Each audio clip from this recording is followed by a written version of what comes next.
izy lalina eto amin'ny firenena tsy akena ny fandribirebena sy ny vahaolana saritsariny ho ny firaisamo'ny pirenena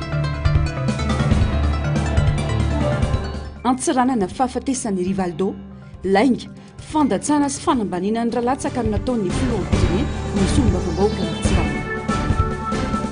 etsy-bahoaka tetsy mamasina raha ny zanaky ny filoany raha tsy anatoy izao dia ahoana ho ilotonona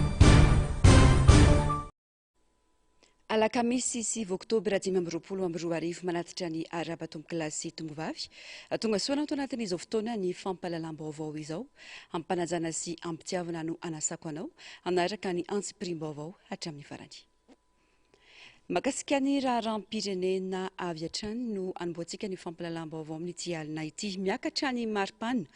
tsy nampiembotra ireo tanora ny rahamatahora sy ny herisetra nataon'ny mpitandro ny filaminana nanakanana azy ireo tsy hanao fitakiana an-dalambe betsaka ireo nanatevin-darana teny Ankianja androany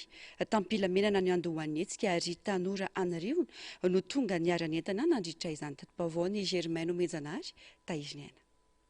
Tanora mpianatra, syndicat, mpianatra ompitsabo, influenceur, mpanakanto, olo-pirenena tsotra mahatsiaro mangirifiry, malona ny andavanandro mpiainany, no ny famotona teto amin'ny kianja malalaka fivarotana fiara eto Antanimbaranandriana androany. Ny toetran'ny mpitondra no mahatonga ireo tanora tsy fampiresaka amin'izy ireo itsony, hoy ireo mahery fony tanindrazana. Impiry zay ianao nohon kabary, impiry zay ianao nampanantena, apatsahivoko anao tsara, impiry zay. Ho anay Andriamatofilo zany ray aman-dreny zany tsy mizara vola tsy haiko hoe nataonao vilisa tsy nataonao fa raha zavatra henonay aloha zany dia ianao zara vola efa namena tena hoe namena sonsa maro ianao natao daholo zay rehetra efa tsy haiko hoe efa nandeha ty teza mity nandeha mo andahana koa akisesy fa mbola zao ihany zavatra mitranga aza mena tsy zay Andriamatofilo tsy metsony tsy azonay kena tsony tsy anay kifampiresaka aminao zany mihitsy zay namanay ary ve tazominao ma ve ataonay oa zany namanay lazaina hoe mpamono olona fa hoe nitondra bala filesony niaraka tena hoe bala bilina Andriamatofilo fa tsy mbola ratsy lavitra mihoatra noho izany ary ve nataondreo zandarima sy miaramila ireo amin'izao hoe tifiriny amin'ny tena hoe bala réel zay tsy manaiky zay Andriamatofilo rehefa voromaro ireo mpitolona raikitra ny fitsofana kiririoka sy ny diabe no araina ira iombonana hiazo ny kianjana ambojatovo.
Tsy lasa lavitra fa avy hatrany dia naparitaka ireo mpitandro filaminana tamin'ny bomba mandatsa-dranomaso niantrana sy niandry ireo mpitolona teo anoloan'ny toby ho an'ny tafika nabakabaka eto Ambohida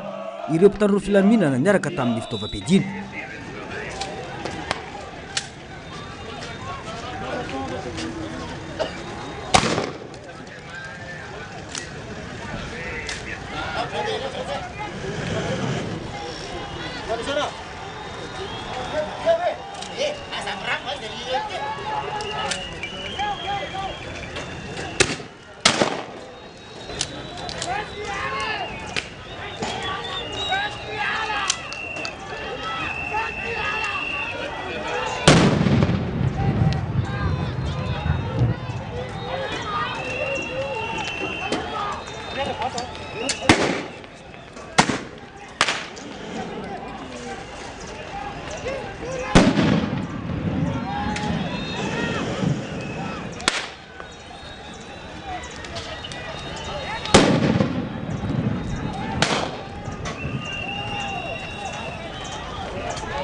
Nateo aza izany herisetra nataon'ny mpitandro filaminana izany ny antsoantso ireo tanora tany ambadika fa tsy hiala.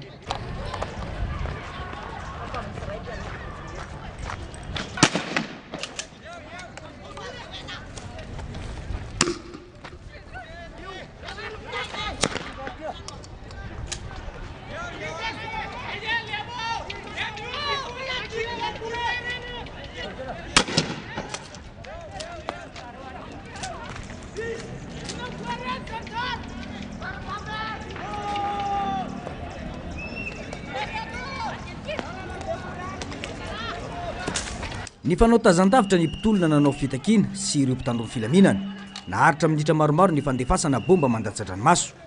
Rehefa tsy nety niparitaka ny vahoaka malagasy, raitra ny akanenjika sy ny fisamborana ka tovolahy tsy zoviana amin'ny maro ny Nikolo no sinambitra ny mpitandron'ny filaminana.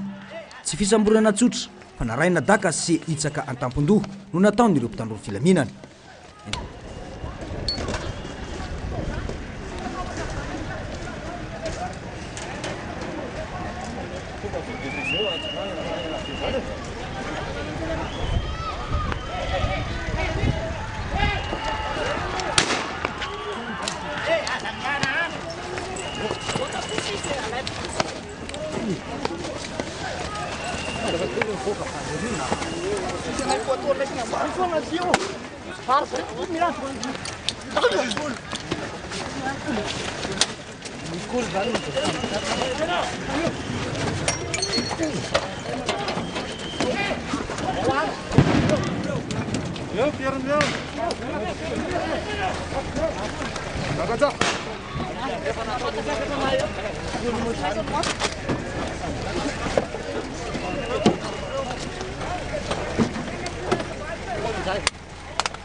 Izao ve no hanaovana ny mpiray-tanindrazana amin'ny tahaka ny izony?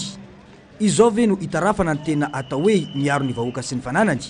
Santionany tamin'ny fanontaniana napetraky ny maro teny ankianja androany ireo. Tsy izay dimietsy ariary no tokony amonoana ny zanaka malagasy tahaka izao hoy ny fanamafisana. Corrompu! Atan'olona basy dia ndao iady! Vahoaka tanam-polo zay! Inona ny armanay? Vinaigre, sérum! Zany ny armanay zany dia rano! Tsy menatry nareo vehivavy manoloana anareo. Jerena ianareo hoe tsy menatry nareo. Voavidina vola 500 000 ariary ve nareo? Tsy hainareo fa ny zanakareo ao anatin'izany. Ao anatin'izany ny zanakareo rasefo. Manomboka amin'ny GST, GPA, GP2, GHC, GPHC. Tonombo daholo loatinao double colonel le général. Corrompu menaka! Tsy namanay nareo! Somary ny atokely ireo mpitolona taorian'ny daroka bomba lacrymogène sy ny bomba makareny tsofina ny sesesy saingy ireo ombienimbeny nirefitrefitra ny basin'ireo mpitandron'ny filaminana manenjika ireo tanora manao ny fitakiana tety Mahamasina sy ny manodidina na dia efa samy niparitaka moramora za ireo tanora ireo. Nigadona tamin'ny rora sasany nefa mora indray ireo mpianatra. Ny tena nanaitra dia ny filanjana asain'ny am-pirenena Rosiana.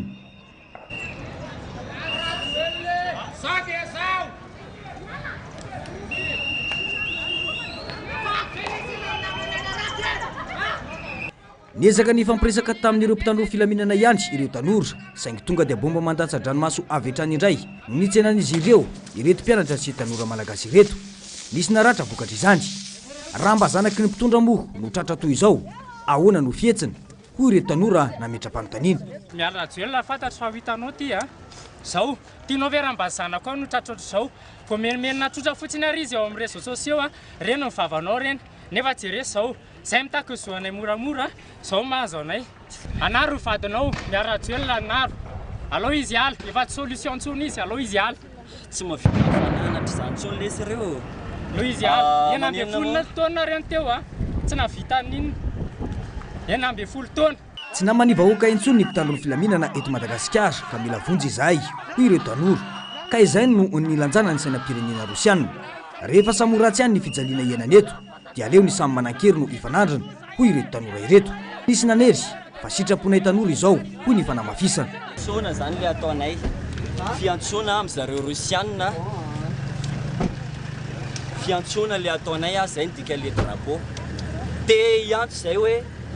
efa trop be le zavatra misy eto Madagasikara, efa tsy afaka ifampiainy tsony ny mpitandron'ny filaminana eto Madagasikara dia zay ny antony etsonay ireo any ivelany. Ny ONU moa zany efa misy fanambarana ihany navoakan'zareo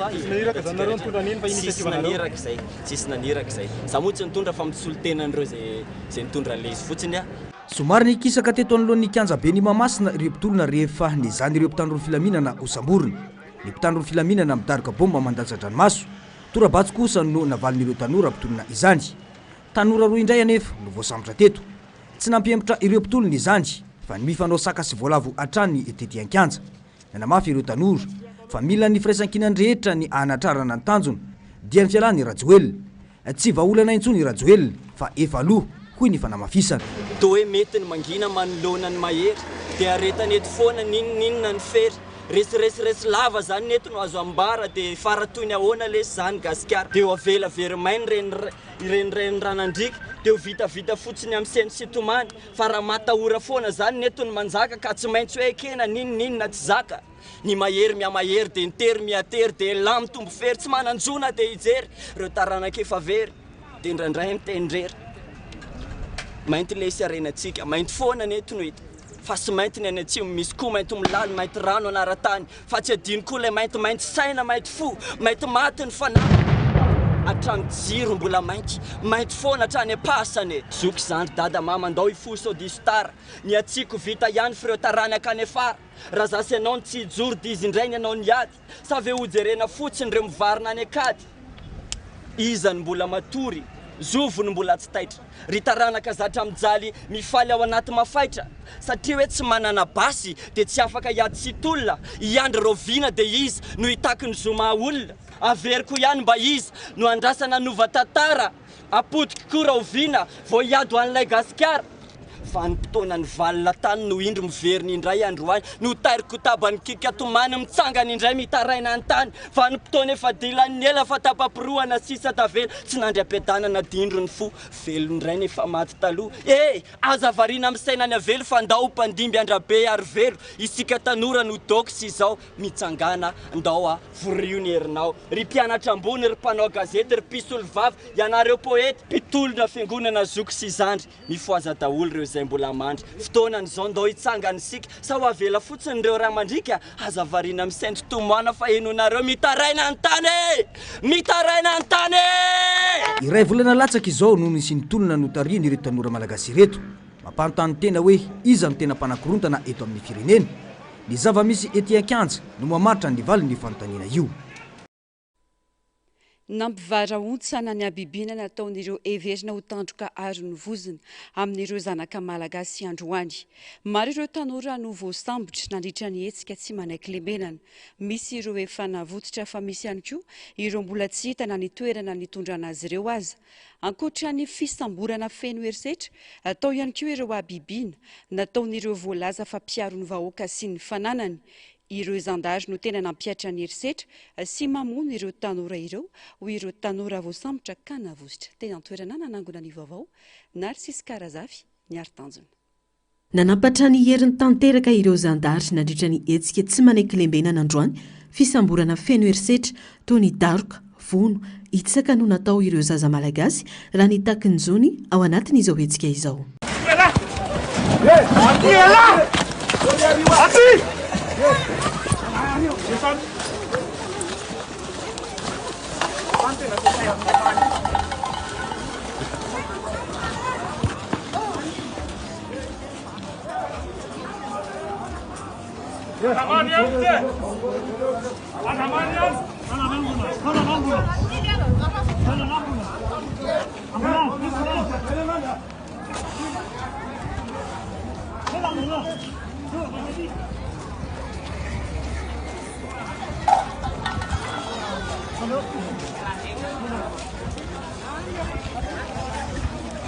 Hola medic,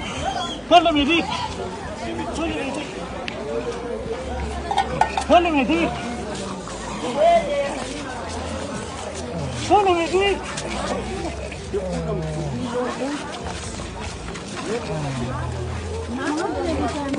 Mati, mati,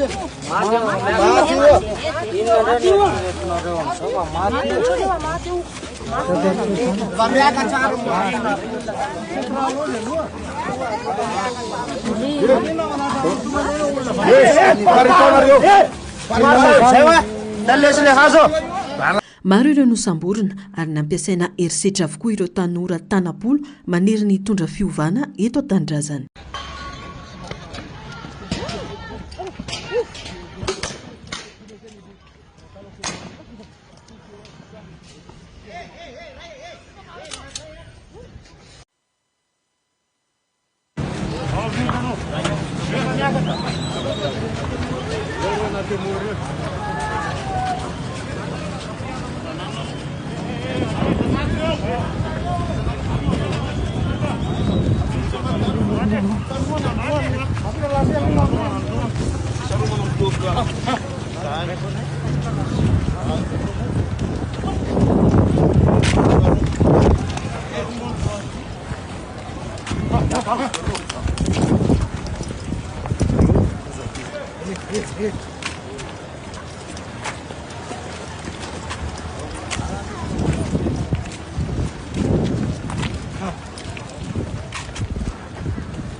Isan'ireo tanora voasambotra androany Mikolo nitondra ny maharary ny tanora sy ny vahoaka malagasy.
Ora vitsy tao aoriany nisamborana azy dia nanterina nody Mikolo nandritra ny fotoana nisamborana sy nitazonana azy anefa dia niara-ny herisetra ny tenany nentina ny vezivezy ary notakomana ny masony no felahana notifirina totondro ny tarehany ny tsahina ny tratrany. Nentin-drareo mivezivezy nitakonana aloha masoko tsy tafiditra tao any antin'iny tomobily iny anefa raha tsy nritandro zareo tamin'ny voloko sy tomy mafy ny voloko ary rehefa tonga tao dia somary mbola nahazo ny felaka tamaina anankiray. Rehefa vita teo ny felaka tamaina dia nentin-dry zareo nirifatra nitsoaka. Rehefa tonga tao amin'ny teny lana votany izay dia notifirina totondro ny tarehako izay tia moa izany ilay izy ary tia eto amin'ny tena hoe eto amin'ny mpiandronako ity. Rehefa vita izay dia nasitrany zareo tao ambany ary nitsaha ny tratrako. Tena hoe narary an'ala izy, tena narary. Tena narary fa nizaka mitsomotomantsony hoe fanitraka satria izay foana ny point faible hitako ohatrareo hoe be koretako Mikolo fa nifiko ilay izy. Rehefa niteny talohantsika ny tolona hoe novaty ary ny haiko raha mbola ho an'ny fitiavan-tanindrazana koa dia tsy hijanona. Tsy anaiky ary tsy ala fa hitolona hatramin'ny farany ho an'ny fireneny Mikolo raha ny nambarany hatrany. Avolefana izanyntsika. Zao ve ilay fampiresahana ny takena, famonoana, daroka, opa, iopa reny, ny opa rehetra tsy fampiseho masoandro na seho andryreo anataholy. Fa izany efa niteny ho mafy amin'izay moa nomoko izao. Fa tsy hanao alemilemy izany intsony. Izay moa koa ny point faible ampiasain'izareo an'ireo compte fake ny Facebook eo hoe ampiseho daholo ny fanaratsian'andreo olona mba mitolona. Raisiko manokana ohatra zao ohatra ilay dokotera anankiray iny. Haika ity ozy izy mpiasan'ny morgue fa tsy tena infirmière akory. Hitanareo? Izantsika ampiroana izay tsika. Fa fitiavan-tanindrazana zareo nampatonga antsika teny. Tsy mametsiny anareo izay rehetra nitsoaka satria mipetraka amin'ny toeranareo hoe mipoaka ny bomba. Tena hoe mampitaraina ilay izy satria tena tsy zaka ny sofina inoana. Mpamono zanaka ny olona heverina fa ray aman-dreny ho hiatrany ity tanora ity.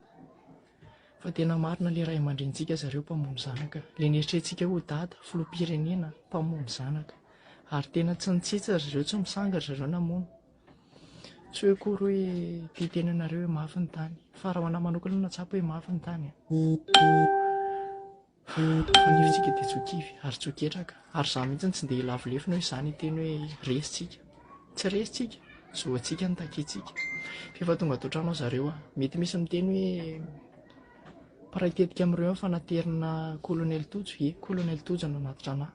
Ary akoatra n'ireny zavatra rehetra daroko sy vondreny somary manipulena akoatra an'izay koa hoe io ny ery zandry mbola zazakely zao sady hoe dia vita olona mbola aiza lesy ny fiainana fa sy notroatran'izany fa ny fitiavan-tanindrazana zareo rehefa izay ny tanjosika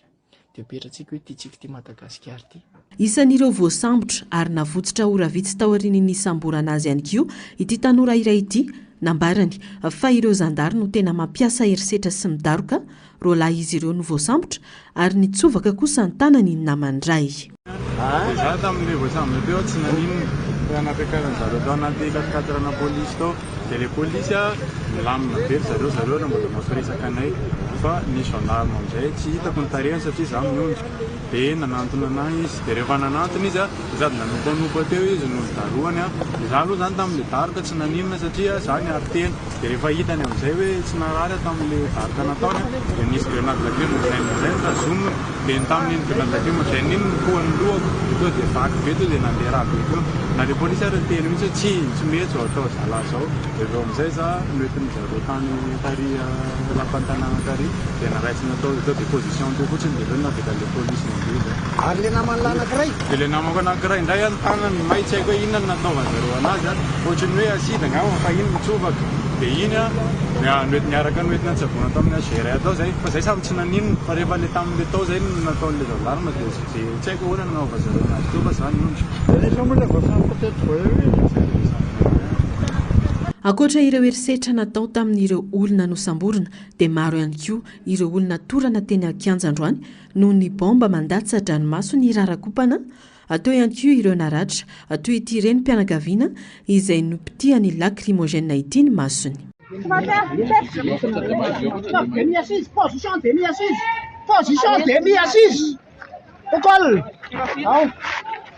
de mis assise rehefa misy sepotra tsy apatoriana izy eo tsara aloha tsy apatoriana ho anareo rehetra zay ho an'ny rehetra raha vao mahita olona sepotra ny lacrymogène dia tsy apatoriana. Position de mis assise manodidina fotsiny périmètre anay ananovana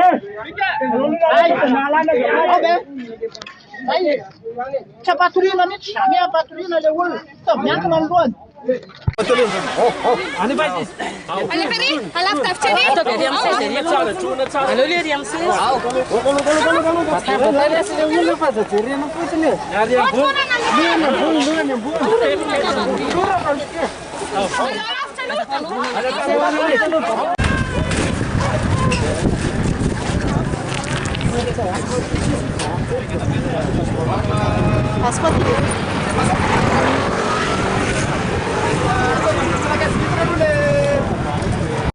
Dina, perché non si sbande di? Olombelona ve atolisana zao. Ya dia nos velhos me sbande azul lefto betina la tena leva virna otrolula. Tsy mety zao.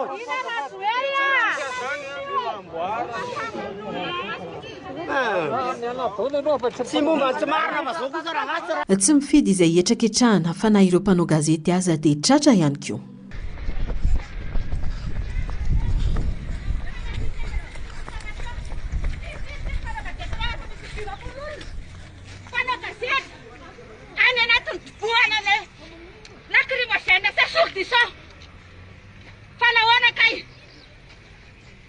Mila falofatany zay hatramin'izay zay ny raha miasa hoe atsona ny mpanao gazety mihevitra ty en force ny an'io tsy misy fitemenana tsy misy sommation tsy misy fampiomanana enina zay samy mpanao gazety ary tsy nalala hoe tonga dia boum manompoaka jereo reo masinareo rehetrarehetra isika rehetrarehetra lasa zamaso daholo eketsika ve zao eketsika ve zao eketsika sur terrain ve zao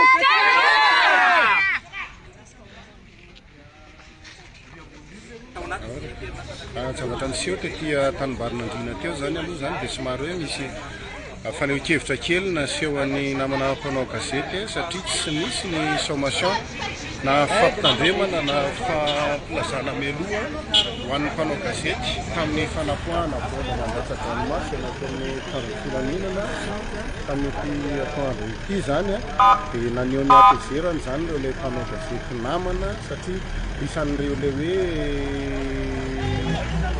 nanaovana herisetra ihany koa mpanao gazety zay fandraisana amin'izay no fanehonkevitra ankoatran'izay hevitra ihany koa ny mpanao gazety manoloana ny fisamborana olona anankiray izay miantsoantso hoe tsy tokony kasihan-tanana ny olona voasambotra fahasamborina izy dia hoentina atao fanadihadiana na ny amin'ny toerana izay tokony hitondrana azy fa tsy sanatr'izany anaovana herisetra ireo izay olona voasambotra ihany koa dia izay moa zany ny zava-misy raha ny zava-nisy teo dia nisy andiana-mpanao fihetsiketsehana niaraka tamin'ireo ilay mpampianatra ireo ilay mpianatra otsabo zany niala tetsy Mahamasina kanefa dia vao nitsidika izy ireo dia daroka bomba mandatsadranomaso no nitsena azy ireo dia mbola ao anatin'izay toetra raha zay zany ny aty mifaritra tambarinandriana sy ny manodidina amin'izao fotoan'izao. Isan'ny nampivarahontsana ny rehetra androany ny nanaovan'ireo beboty an'ity tovolahy iray teo amin'ny tsena Nanosy be ity ny tolakandro teo.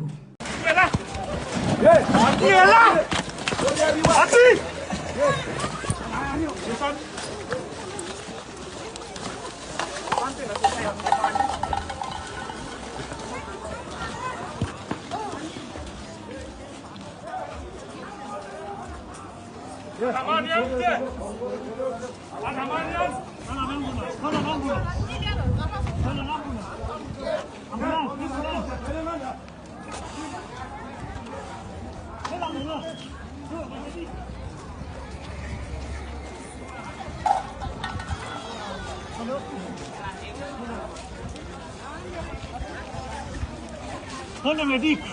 quando mi dico, quando mi dico, quando mi dico.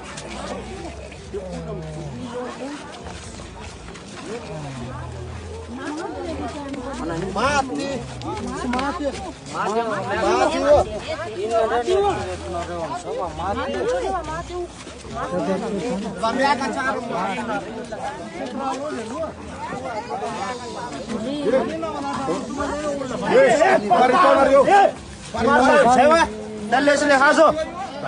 Sofa teo ireo mpiara-monina nanavitra azy raha ny fantatra moa dia efa eny amin'ny hopitaly ary efa nahazo fitsaboana ny tenany ankehitriny hatramin'ny arivo io dia mbola mafy ny fifanenjehana teny Anosy Anosy be mahavalalana ny zava-misy afa ny zavatra lazain'ny vavan'ireo mpitondra afa kosa ny zavatra ampiary ny ety Kianja mifona kanefa mamono sy mampamono ny mpiray tandrazana miantso fitoniana kanefa mamono sy mampamono ireo malagasy. Mampanay ho fironana amin'ny fitondrana miaramilan'ny firenena fa tsy fikatsahana fitoniana ary fampitsarana famoretana sy ny herisetra ataon'ny mpitandro ny filaminana izay takina amin'izao fotoan'izao ny fanendrena avy hatrany. Ny minisitra telotonta isana ny filaminana ho ny fanambarana nataon'ny firaisamonim-pirenena maro androany. Olona mitondra vahaolana manoloana ireo olona fototra no ilain'ny firenena satria ny krizy iainan'ny Madagasikara ankehitriny dia tsy ara-politika intsony fa olana ara-tsosialy, ara-toekarena sy ara-pitokisana ny rafi-pitondrana hoe ny fanamafisana. Maneho ny fahavononany amin'ny fisokafana amin'izay mety ho fikatsaham-baholana ny fiarahamonim-pirenena rehefa voahaja ireo fepetra maro takin'izy ireo toy ny fampitsarana ny herisetra. Fanampanazavana. Nampiakapeo manoloana ny fanendrena praiministra vaovao sy ireo mpikambana telo voalohany mandrafitra ny governemanta ny firaisamonim-pirenena androany. Ao anaty tontolo mbola feno herisetra sy tsy misy fitoniana no nanaovana ny fanendrena ny praiministra izay tsy nisokatra raha teo tamin'ireo firiankevitra sy herivelona rehetra misy eto amin'ny firenena araka ny antso nataony filoha. Mampanay ho ireo firaisamonim-pirenena no fironana amin'ny fitondra miaramila fa tsy fikatsahana fitoniana ary fampitsarana famoretana sy ny herisetra ataon'ny mpitandro ny filaminana izay takina amin'izao fotoan'izao ny fanendrena avy hatrany ny ministry ny Foloalinda, ny ministry ny filaminam-bahoaka ary ny ministry ny delege misana ny zandarmeria ny 7 oktobra 2022 lasa teo. Mampatsiahy ireo firaisamonim-pirenena fa nandraikitry ny Foloalinda dia ny fiarovana ny firenena, ny fiarovana ny olom-pirenena sy ny fananany fa tsy ny fitsabana amin'ny fitondrana ara-politika ny firenena. olona mitondra vaolana manoloana ireo olona fototra no ilain'ny firenena satria ny krizy iainan'ny firenena ankehitriny dia tsy ara-politika fotsiny fa olana ara-tsosialy ara-toekarena ary ara-pitokisana ny rafi-pitondrana mitaky fanovana rafitra sy fomba fisainana ny firenena hoy ny firaisamonim-pirenena mba hamerenana ny fitokisana ny tanotan-dalàna ary ny firaisampirenena mizotra amin'ny tena fampandrosoana maritra no ireo antony ireo dia tsy misy fanendrena azo ekena raha tsy misy ny fampiatoana ny herisetra atao amin'ny olo-pirenena ny fahalalahana maneho hevitra sy maneho hetsika ankalamanjana vao makany amin'ny fifampiresahana sy fifanakalozana ireo herivelona rehetra hoy ihany ireto firaisamonim-pirenena ireto lavin'izy ireo maro-drano araka izany ny kisaritsarim-baolana sy vaolana amin'ny ampahany tsy tokony atao ary tsy tokony anaiky atao fitaovana ireo tafika ho fiarovana ny tombontsoan'olombitsy mitaky ny filohampirenena ny fampitsaharana avy hatrany ny fampiasana hery famoretana sy fanenjehana mandritra ny hetsika ampilaminana ataon'ny tanora sy ny olo-pirenena ireo firaisamonim-pirenena izay mitaky ihany koa ny famoahana ny olo-pirenena sy tanora voasambotra na voahidy no ny fandraisany anjara amin'ny hetsika ampilaminana sy aradrariny rehetra eo ihany koa ny fananjanan'izy ny olo-pirenena amin'ny alalany fanomezan-dalàna malalaka anao fihetsiketsehana ankalamanjana manerana nosy toy ny kianjan'ny demokrasia ambozatovo na ny kianjan'ny 30 Mey maneho ny fahavononany amin'ny fisokafana amin'izay mety ho fikatsaham-baolana ny firaisamonim-pirenena rehefa voaady ireo fepetra voalaza ireo ho ity fanambarana ity mifandraiky amin'izay vaovao izay tanora vonona iady sy hanafitra ny firenena ireo tanora manatanteraka ny tolona ireo hoy ny mpanakanto bodo mila tohana sy toromarika avy amin'ny ray aman-dreny izy ireo ahafahany manatratra ny tanjony tokony hatsahatra ny herisetra atao amin'ireo tanora ireo ho hiatrany faneho-kevitra ity mpanakanto ity teo amin'ny fandraisam-peo ny Narsisy Karazafy sary sy rindran-tsariny ny ary-tanjony tanora mahalala ny tokony ataony ary afaka manavaka ny tsara sy ny ratsy ireo tanora mitolona ireo hoy ny mpanakanto bodo tsy vaovao eto amintsika intsony ny hetsi-bahoaka toy izao hoy ny nambarany saingy ny tena vaovao dia ny tanora avokoa ireo mandray anjara amin'ny tindray mitoraka ity tokony hodiniana sy jerena akaiky araka izany ny fitakiana ireo tanora ary tsy tokony atao tsinotsinona amiko izany ny fanaovana herisetra izay edivako hoe tsy tokony ataony herisetra satria mazava loatra fa ireo tanora ireo zany no nasa ny teny ary ny sarangotra tamin'ireo tanora ireo daholo ireo rehetra izay nangina hatramin'izay hoe ny anako tadidio tsara fa raha rano sy jiro no resahana dia aoka tsy eritraritsika fa eto amin'ny Tananarivo ihany no misy izay na isaky ny tokantrano fa ny rano tsy mahatondraka tanimbary ny lalana tsy vita fa dobo-drano ny tsy fahafahan'ny vokatra mivoaka satria potiky ny ranony izany rehetra izany dia olana rano sy energia daholo fa tsy hoe rano izay tonga ato trano ka hoe efa mandeha ny rano voavahy ny olana dia manina mbola miteny ihany tsy tompoko vao omaly ny omaly ahako tany Etosy nanomboka tamin'ny 4 ora tao amin'ny cité tamin'ny 4 ora mandra-pahatongany tamin'ny 10 alina tsy nandeha ny jiro izany hoe mbola tsy tena voavahy ny olana raha mpanakanto 10 no nangataka ny anokafana ny kianjan'ny demokrasia dia mpanakanto 2 no natsoana teny avoloha hiatrany bodo zava-dehibe anefa hoy izy ny famelana ireo tanora ireo aneho hevitra mialohan'ny rosoana amin'ny fifampiresahana misy ny fiantsoana izay natao tamin'ny sasany taminay tamin'ny alalany onta tamin'ny alalana olona manam-pahefana maro samihafa ho an'ny mpanakanto maromaro kanefa ny lalan'ny taratasy izay nalefanay dia lalan'ny taratasy manaraka ny rafitra ina moa tsy izy teo antanatohatra ka tonga somatsara tany abelatany dia tokony izay ihany koa izany no iverenan'ilay izy makaty aminay ary tsy ekenay koa ny hoe olona 10 no nangataka dia olona 2 no antsoina fa tokony ho valiteny ho an'olona 10 izay nanao soni tao an-damosina ilay taratasy ny valiny izay azo nefa izay tsy litsofina izay tsy raisinay ho ofisialy dia tsy nisy mihitsy hoe eny ary tsy nisy mihitsy koa hoe tsy noho izany dia tsy nahazo valiny izay ny valiny mihitsy ny tena tsy azonay dia tao anatin'izay moa izay hoe raha mbola mitohy ny herisetra dia midiny izay teny porofonay izany fa rehefa mitohy ny herisetra dia midiny izahay ary ofisian'io herisetra io no tsy ahafahana mandroso amin'ny mety ho fampidiniana hafa raha misy ny dinika natao dia ho anay aloha ny zava-dehibe dia hoe avy alao aloha ny olona hiteny raha ohatra ka tsy avelan'ny teny ny olona fa ampahan'olona no miteny dia tsy mahasolo tena ny olona rehetra izay. Maloana ny feo miparitaka fa nisy tamin'ireo mpanakanto no nahazo vola avy amin'ny fitondrana dia nambara ny fanjaran'ny mpanakanto raha misy izany kanefa aza dinoana fa amin'ny vanim-potoana toy izao dia betsaka ny tsaoahely entina andemena ny tolona. Dia olona mahazo vola aloha tsy hiteny amina mihitsy hoe eny nahazo vola aho tsisy anteny an'izany. Ao koa ny vavany te hanasaraka sy hamakivaky an'ilay fitambaran'ilay zavatra anankiray izay manao bolongana ary manana hery dia tsy maintsy misy foana no mitady hanaparasaka amin'ny alalana famaky sy mitsao maro isan-karazany. Ny zavatra tiako mba ho tenenina fotsiny amin'ny ankapobeny indrindra mihitsy hoe tolona iombonana eo raha voavakivaky isika dia tsy ho tafita ny tolona ary ny mpamakivaky ny mpamendrofendro nefa no tena mandaitra kokoa satria ny fandio raisiny tsy maleo fandoto ray tandroka ka efa fantatritsika izany fa tsy maintsy hisy ny fandoto tsangana mahereza mitambara aza manaiko fendrofendro. Hita taratra nefa ohatra nisy afa tena vonina ireo tanora ireo ary tsy hanaiky mora foana ny tsindry atao amin'izy ireo. Mila olon-dehibe ireo tanora anory lalana azy entina mandamina sy mandrindra ny tolona satria tanora azo atoro tsara izy ireo. Tsy azo laizina aloha izy ireo raha mandeha eny ianao dia miteny azy satria misy fihetsika ataony ohatra ka tsy mety dia tena mbola mila mandinika be mihitsy zareo ela zany zareo fa tsy maintsy mijoro anao maray aman-dreny mandresy lahatra toy ny fotoana anankiray ny edinako tamin'ny asabotsy teo nitenenako hoe tapitra ny teny-dratsy okizay ny teny-dratsy fa zavatra masina ty zavatra taonareo ty ny raha-pirenentsika hirambavaka dia ny raha-pirenena tsy azo irairaina fatany fa tsy maintsy misy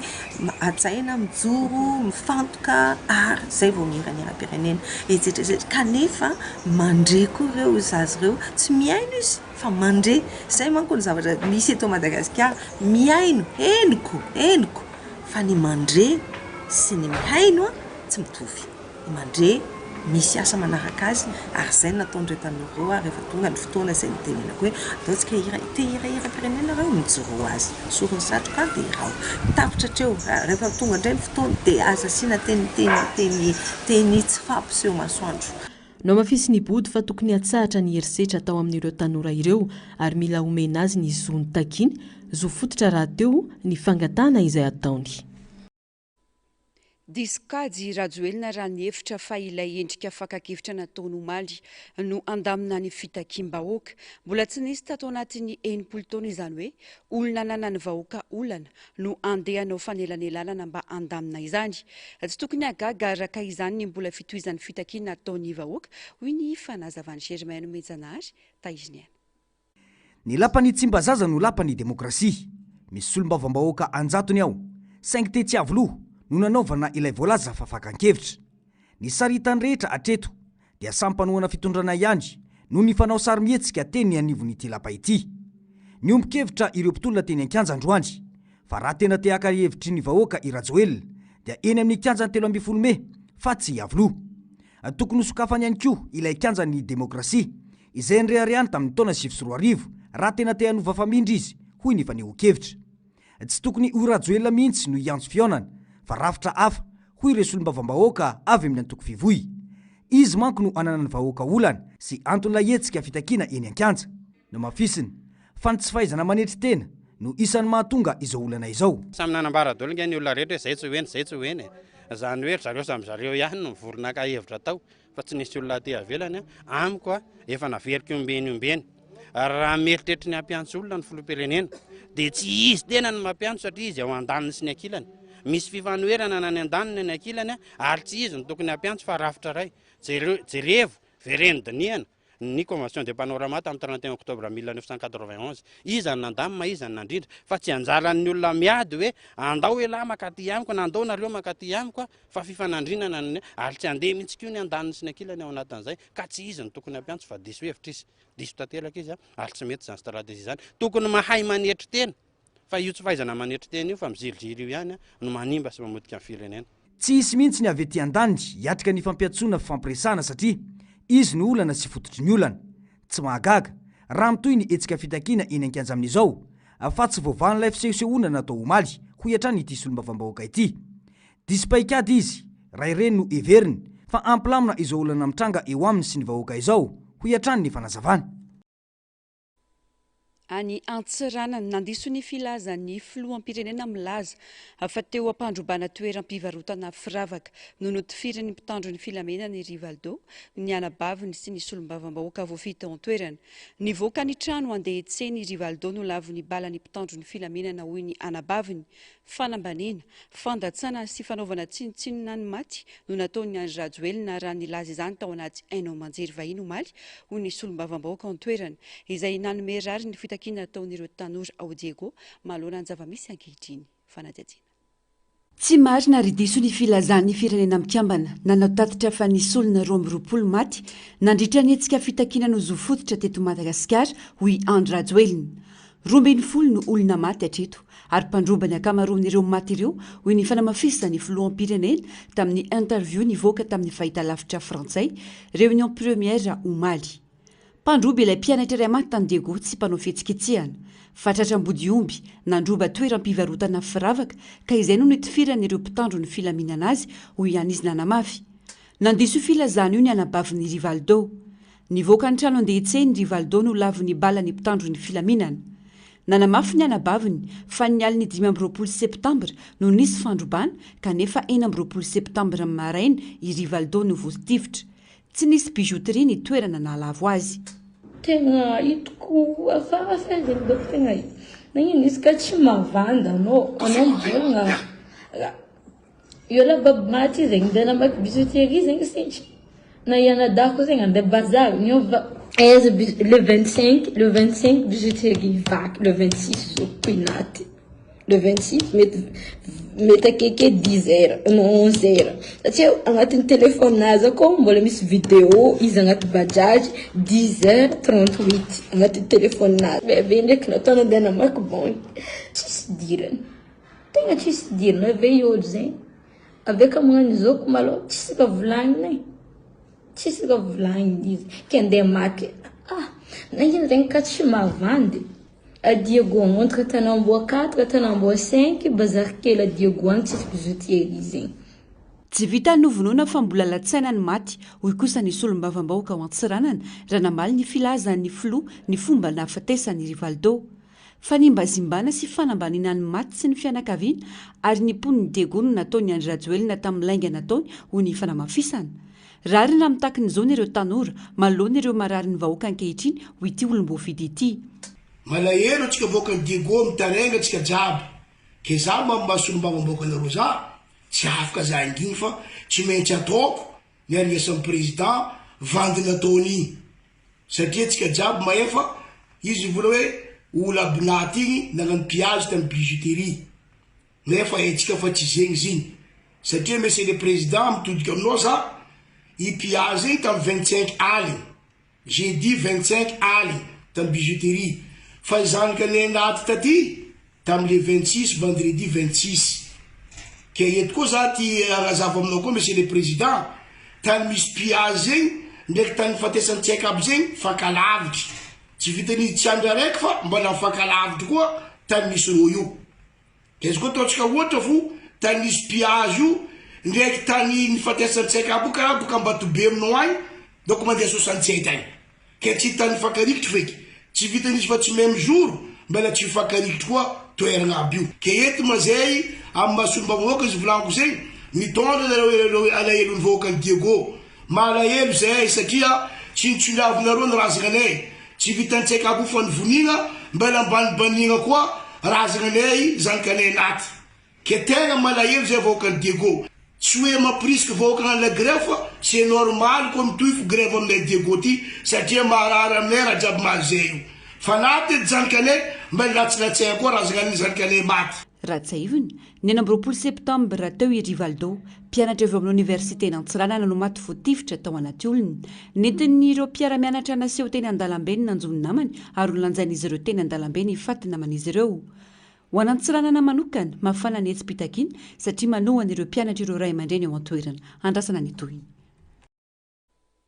any Toliary kosa indray tsy mijanona ny etsoka raha tsy miala eo amin'ny fitondrany Andry Rajoelina ho ireo mpianatra manday Toliary androany. Voaporofo izao fa vazano mitondra ny firenena ka tsy mahafantatra ny marariny malagasy ka hanaovan'ny fitakiana amin'izao fotoana izao ho izy ireo fanadihadiana. Voaporofo izao fa vazano mitondra ny firenena ka tsy mahafantatra ny marariny malagasy ho ireo tanora mpianatra amin'ny oniversiteny manday Toliary androany. Amp'izay ny lainga sy fampanantenana nataony Andry Rajoelina ho izy ireo ka angatahany fialany tsy tantana ny firenena intsony.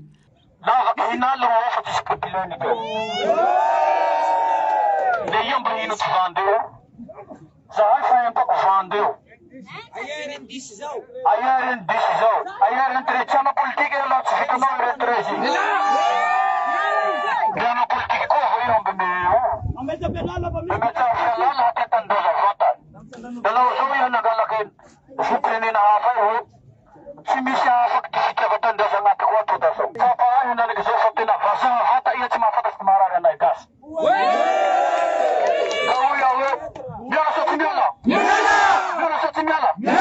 marary ny mponina ao atsimo ny fizirizirina amin'ny fametrahany tetikasa basy Toliary.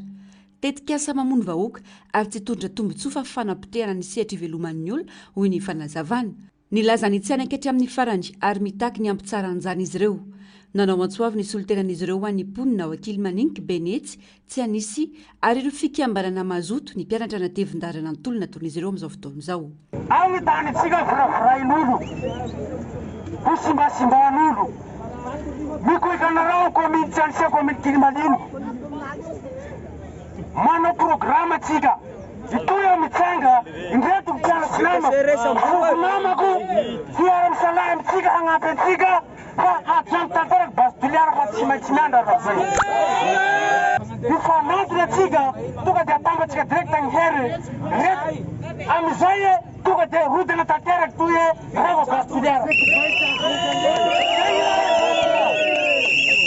tsisy matatsy ao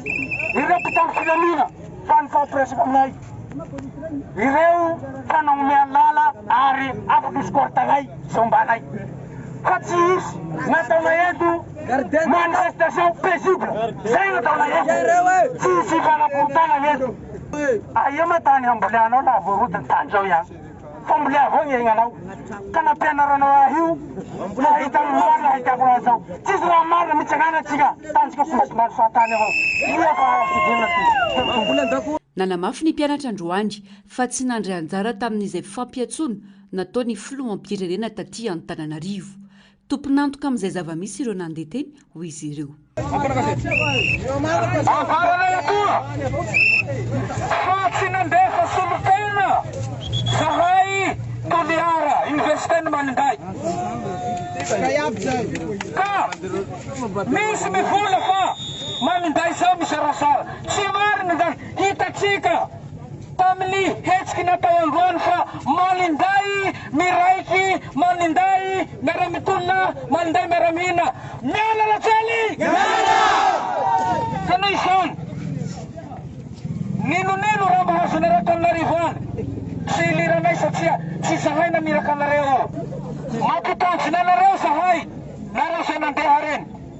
laha misy raha tsy metimety na raha mahazo ny mpianatra Toliara eto tokonatoko nara mandeha reny satria nareo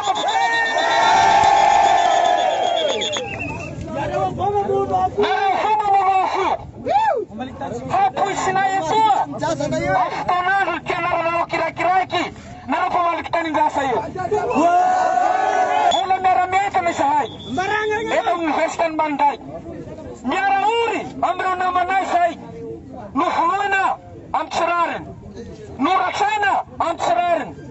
ka ambaranay orentany orendanitsy tsy mijano ny tolona eto Toliara raha tsy miala nitoy androany etsika nataony mpianatra manday Toliara tsy hijanona zany raha tsy miala eo fitondrana ny filoha ankehitriny hoy ny fanamafisana.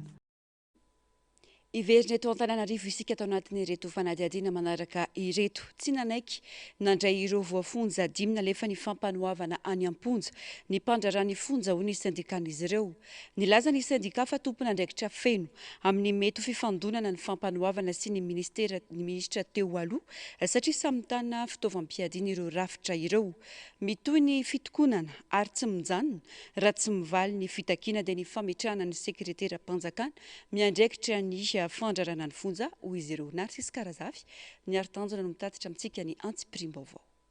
Nolavin'ny syndika ny fandrarana ny fonja ny filazana fa nandray ireo voafonja miisa 5 tokony nahiditra ponja vonjo maika teny tsy hafa ataorian'ny fiakarana fampanoavana ho malitolakandro izy ireo. Nisy ny finiavana hitondra ireo olona tokony ho fonjaina saingy tsy noraisin'ny mpandrarahan'ny fonja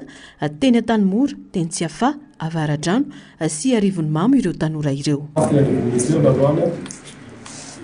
Angamba tokony fanaraka tsara aloha ilay ministra Bozea sy ireo staff ireo fanaparana ireo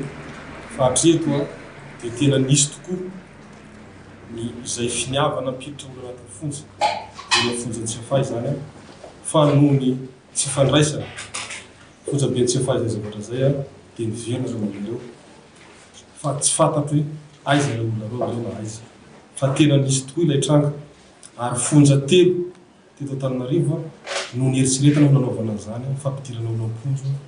amin'ny fomba feno forsi fa tsy nanaiky na mampiaramiasa. Fa mahakasika resaka Arivony Mamo hatreto aloha raha ny vaovao azonay tena nivondreo tokony loatra ny fonja be ny Arivony Mamo dia tsy nisy izay zavatra zay fa na izany nefa tsy pietra-potsiny ilay syndika fa namarina izay zavatra zay. Raha ohatra ka marina izany sanatria dia andray fanapahan-kevitra amin'izay zavatra zay izay syndika. Hatreto aloha ny Antanimora tsy hafa dia Avaradrano fa mahakasika ny Arivony Mamo vao maraina teo zay volazy vaovao fa anatin'ny manamarina zany izany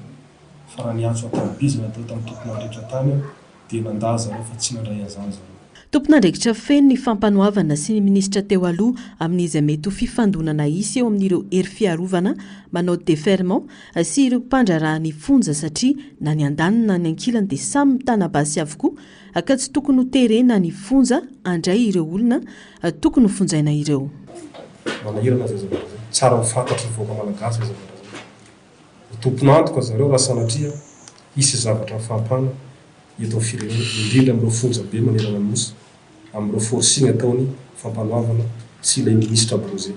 Tsy hijanona ny fitokonana raha tsy mivaly ny fitakiana ho hiatran'ny fanazavana ary tokana ny fitakiana dia ny fametrahana ny sekretera mpanjakana amin'ny didiny fandrarana ny fonja. Ny tena mampiahiahy ny syndika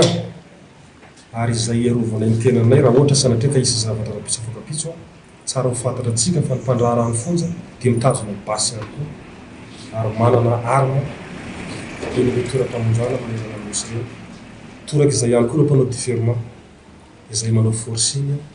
mitondra olona eny amin'ny toeram-pamonjana ireo ka manay izahay satria efa be dia be nitaritra voarainy birao syndikana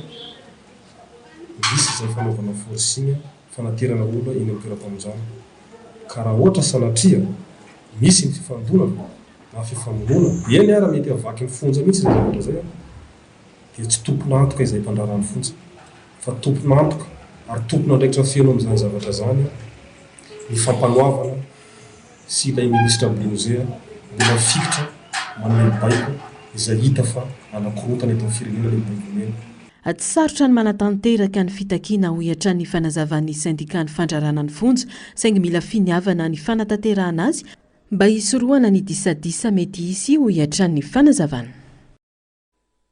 Tany tsy misy ray aman-dreny intsony Madagasikara, tsy azo enkena intsony ny fihetsika aseho sy ataon'ireo manana ny hery sy ny fahefana amin'ireo tanora malagasy mitaky fafana sy ho avy tsaratsara kokoa ho ny teo anivon'ny syndika ny ingénieur agronome. Miantso ny mpiasa rehetra izy ireo mba namafy ny tolona izay ataon'ireo tanora mba ho Madagasikara sy vahoaka malagasy afaka sy sambatra no misy eto hoy ny fanazavana araka izao fanadihadiana nataon'ny Germaine Menjanary sary ny tahirinana izao.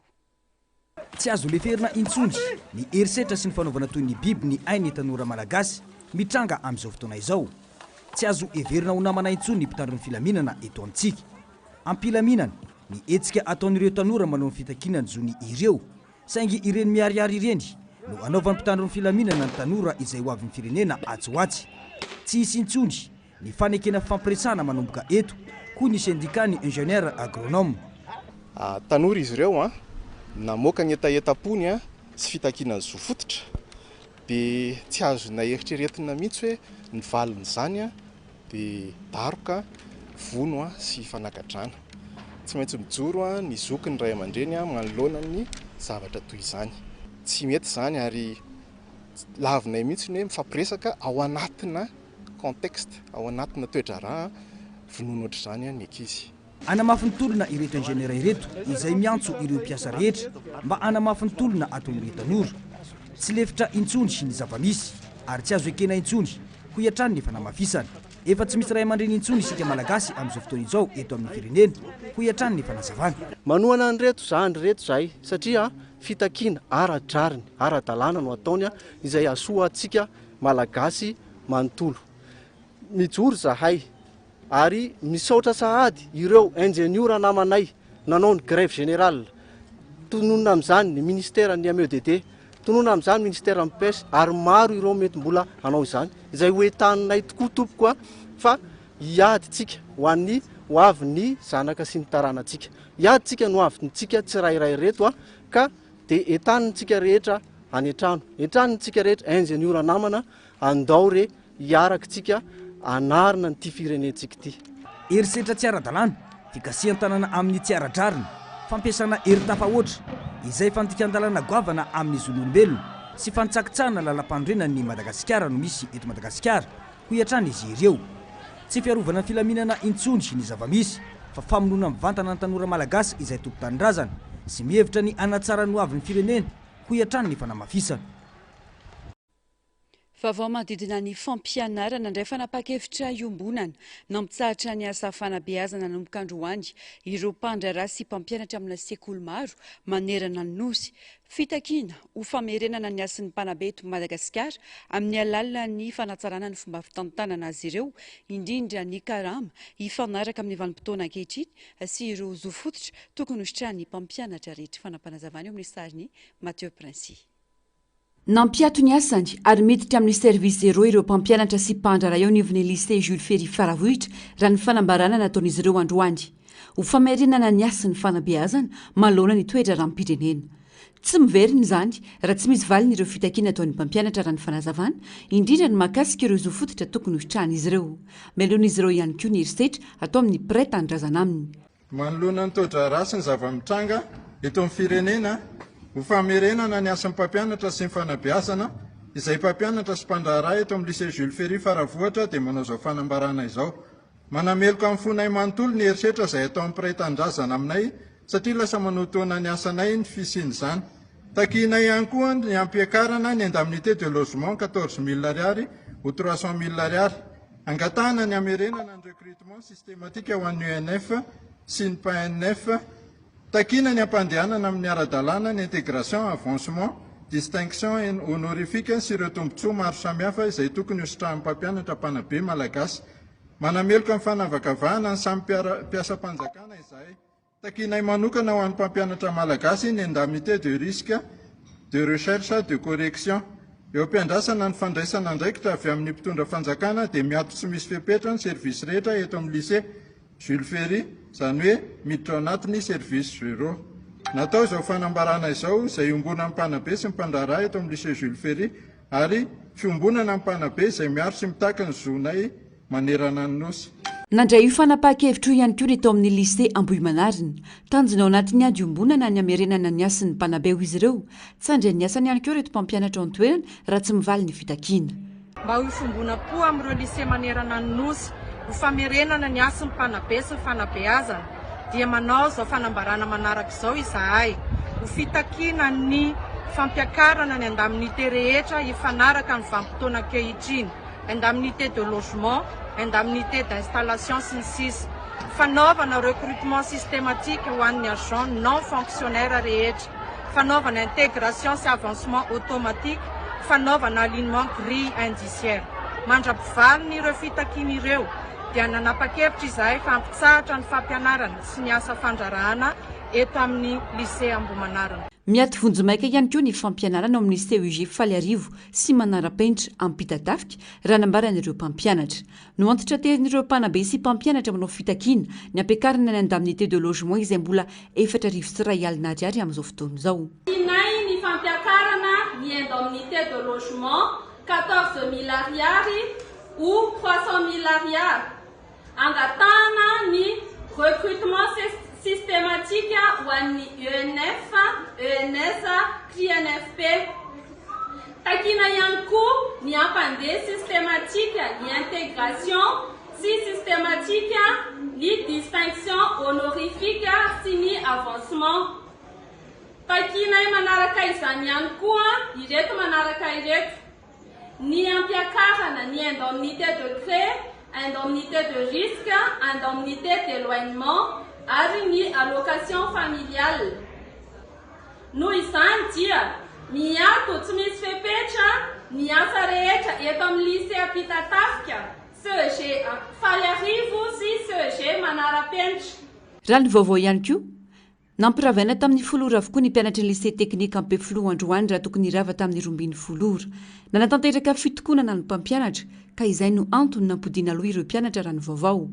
Ankoatra ny eto Antananarivo, miombina amin'ny fitakiana ihany koa ireo mpampianatra amin'ny CEG sy lycée maro manerana Nosy toy ny ao Fianaratsoa, Toliary, faritra Aboeny sy ny maro hafa. Manamafy ny tolona izy ireo mba hialana amin'izao fanimbanana sy atrasa fototra mitondra ny amin'ny fampandrosoana ny firenena izao. Tapitra ny fampalalam-baovao tombo-kilasy tonga fiankasitrana fenanao nanaraka izany hatramin'ny farany mametraka ny veloma mandra-pitafa ao amin'ny rampitsindray. Veloma tompoko.